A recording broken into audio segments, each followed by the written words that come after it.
The golden standard in terms of medicine is to have an approved drug. The science is moving way faster than this. How can we bring all this technology to humans? The public has a right to get access to it and to try it. We see amazing effect with this compound in animal models, but again, we have not proven that it's efficient. I'm so happy. Eric Verdin, the CEO and president of the Buck Institute for Research on Aging in California. Thank you. Thank you for having me. I'm delighted to be here. You are visiting so many conferences, but this Rejuvenation Startup Summit, this is a little bit special also for you? Yeah, it is, because it is really, this is a very broad field that has a component of basic research and applied research. And in some way, this summit really focuses on the hard part, which is we've made amazing progress in understanding aging in animal models. And that's nice, if you have a pet mouse or if you have some animals that, has benefited from the research. But I think that the biggest frontier from my standpoint as an MD is really how can we bring all this technology to humans, and what can be proven to work, what can be safe. That's really the key thing that the conference addresses by bringing all of the new startups and having everyone together build a community and try to decide how do we move this field forward. So give me a little ranking. Which kind of startups will have products soon on the market, quite soon, and which area, which sector we have to wait long for?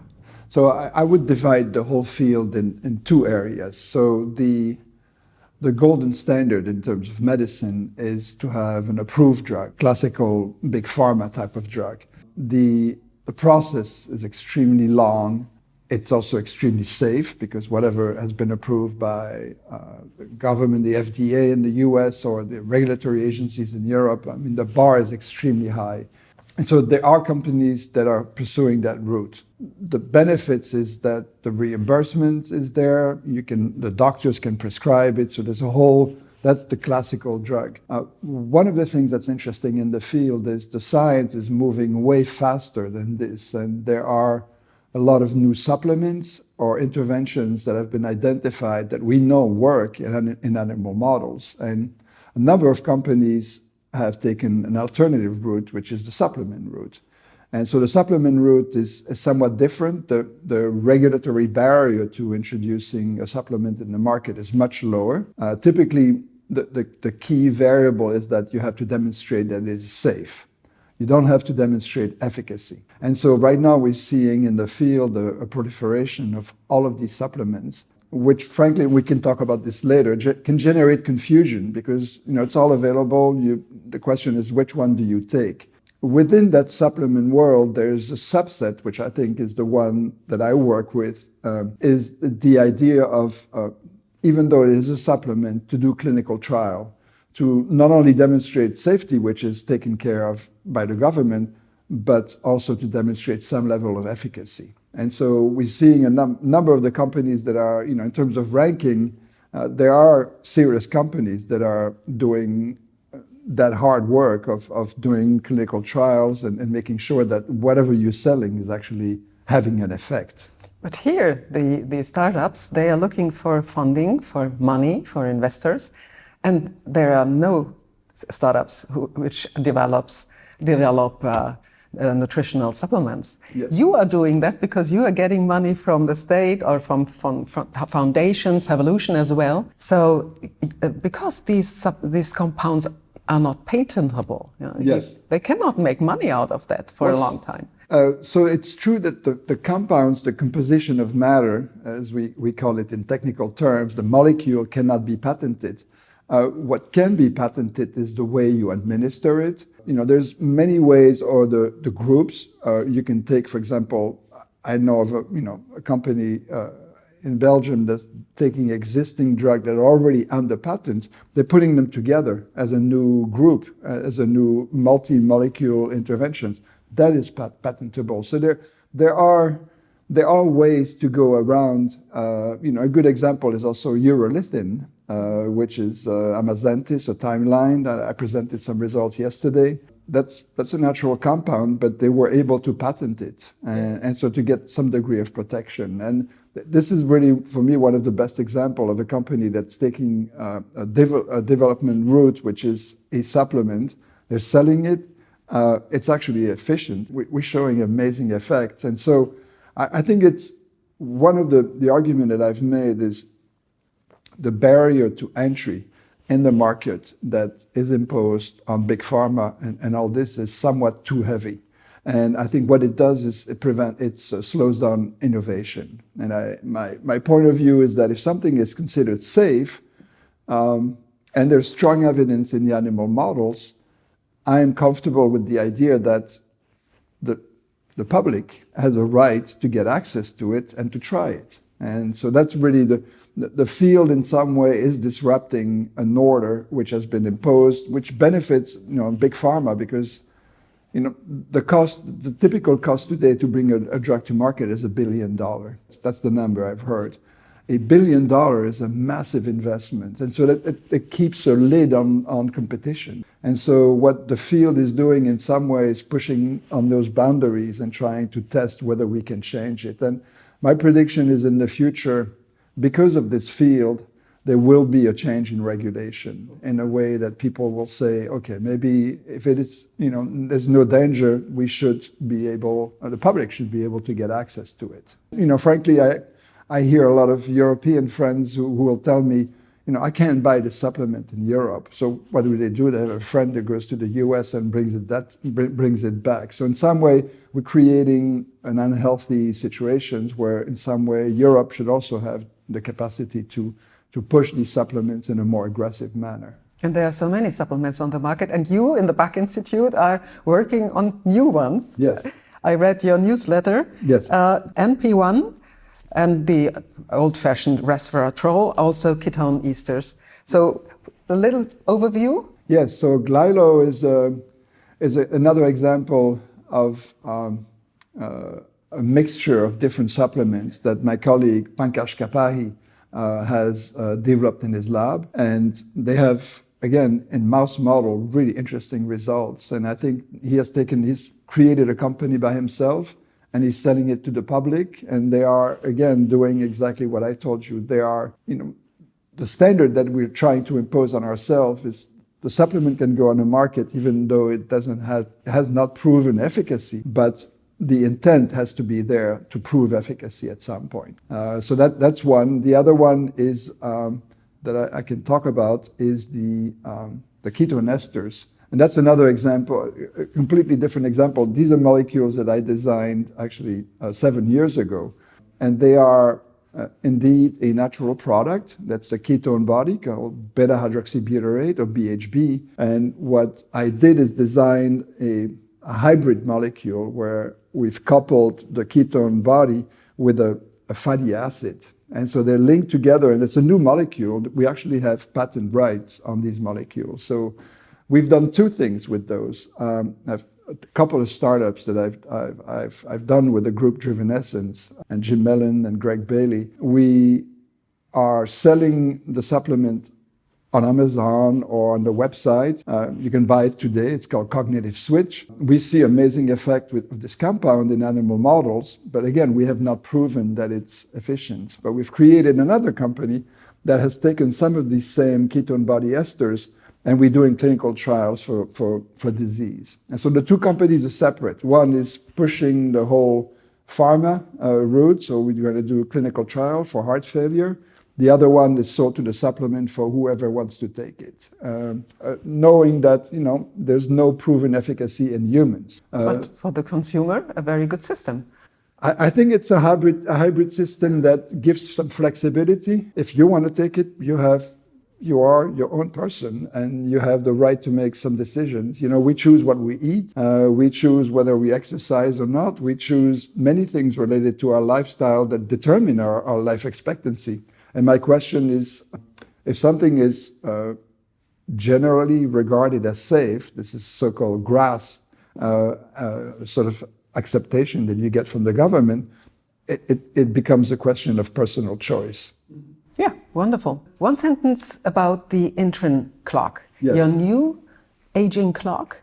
We know all the epigenetic clocks, and we know also what they can measure and perhaps not. What's the Intrin clock? Yes, so it's a bit of a complicated story to tell, but maybe I'll speak first in general terms about what these clocks are meaning.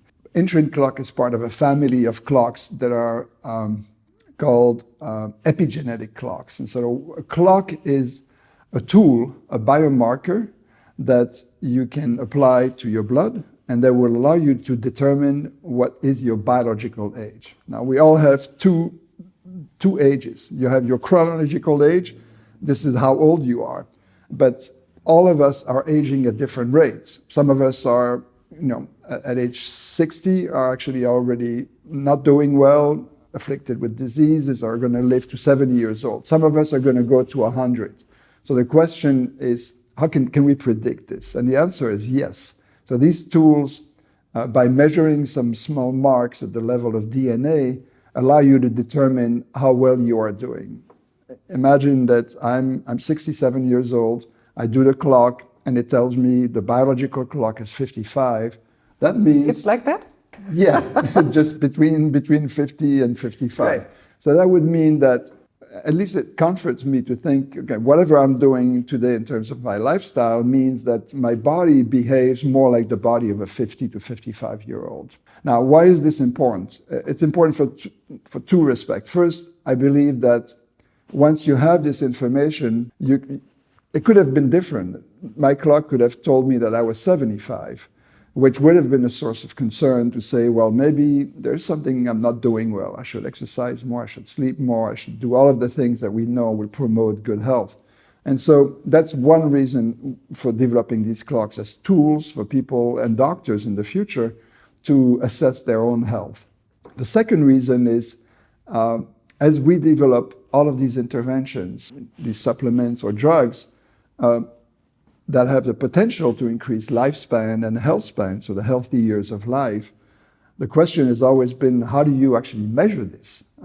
Nobody is going to do a 30-year drug trial to see if it increases lifespan. But if you take a drug and within a year or two you see your clock going back the other direction, which we see actually, by the way, with several of the interventions, that would be an indication that the drug is doing you good. So that's the two reasons for developing the clocks.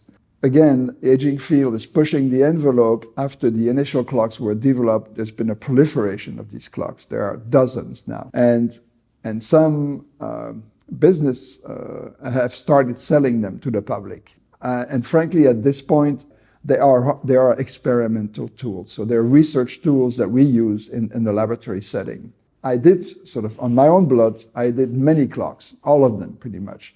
And my age varies from 25 to 67. None of them were older than my true age. That's a good sign. I can average them and say maybe, at the same time, I'm not under the illusion that I'm 25 years old in any respect. So the question is, I worry a little bit about this proliferation of the clocks, and the public buys these and they're looking at the number and they don't know how to interpret. Many of these clocks also vary very much. So you measure one day, you'll be 65, next time you're 62, and people say, how could that be? Well, these are experimental tools that in the future will be very important for the whole field. So I tell people, if you want to have your clocks measured, first you have to use a large variety of them to get a consensus, and then you have to look at them with a professional, someone who works in the field and who understands it. And another really exciting development that we see here at the meeting as well is all of these longevity clinics, which are sort of physicians who are taking a new route to medicine. And they are the ones who are equipped and trained to, it's an emerging field, of course. There are not many of them. Many of them are expensive, but they are pointing the way to where this field is going, to, I think, a transformation of medicine. So it's a good example of, so this is a basic research tool that we've developed, because it turns out that the existing clocks are measuring two things, what we call intrinsic aging and extrinsic aging. If you mix two clocks together, it's very hard to interpret what results you are looking at. For example, I'll give you an example. The classical epigenetic clock show an acceleration of aging if you get COVID, or if you get HIV, or if you get any kind of infection. And the reason is because what these clocks are measuring is the relative proportion of some immune cells. So the clocks are very sensitive to immune activation. So if you have an infection, your immune system gets activated, and it looks like it's aging. What the intrinsic clock is doing is it eliminates all these effects linked to inflammation and infection. And the intrinsic clock, we call it intrin because it measures intrinsic aging, true aging. And when we do this clock, for example, on patients infected with COVID, we don't see any acceleration of aging. You know, the reason we started doing this work is there were a number of papers that claimed COVID is associated with a 15-year aging acceleration. Now, from the biology, as a physician who studies aging, it doesn't make any sense. Nobody can age by 15 years over a 3-week period. So it just that the biology doesn't work this way. Aging is a long, slow process. So we thought there's something wrong with the clock, and we started digging in and studying these clocks and realized that the clock is like the existing clocks are a mixture of two different clocks. So that led us to develop the new clock, intrin clock, which is not sensitive to this. So this is the true epigenetic clock. I think yes. It really measures aging in the individual cells, not your body's response to infection or inflammation. And now we have to know what supplements you are taking. Oh, this is a very difficult question. So I generally resist answering this question, and I'll tell you why. But I also will tell you what supplement I think most people should take. Okay, you told me once lithium. Yes, I do take lithium. So now you're pushing me. The reason I take lithium, first let's be clear. So lithium is a metal which is present in drinking water, and it's also a medicine which is used for manic depressive in some form of depression, acute depression. It's actually a very effective molecule. There are a number of really interesting studies that show that the level of lithium in drinking water, whether you live in Berlin or Frankfurt or Düsseldorf, can be very different. And so different parts of the population... In Germany, we have quite nothing. You don't have any lithium. Okay. Well, it turns out when you look at this study worldwide, you find very different areas. Some areas have quite high levels, some have very low. When you actually look at the population that live in each of the areas, you find that there's a direct correlation. The areas that have more lithium, people live longer, no matter what they do. And so this led to a number of people to ask, what happens if we add lithium to animal models in the lab? And in most of the model systems, we find an increase in lifespan and health span. So that has led many of us to actually start taking lithium in low doses. And the dose that we are taking corresponds to what you would find in the drinking water in those areas where people live the longest. Again, 5 milligram. It depends, 1 to 5 milligrams. Yeah, 1 to 5. I would say if you want to be really safe, 1 milligram. If you want to push it a little bit, 5 milligrams. Again, for the public to know, this is unproven. Yeah. So this comes out of an association, but I think many of us who are taking lithium find that this is a low risk at these amounts. It's present in drinking water, basically. So, and you wanted to add what you would recommend? Yes.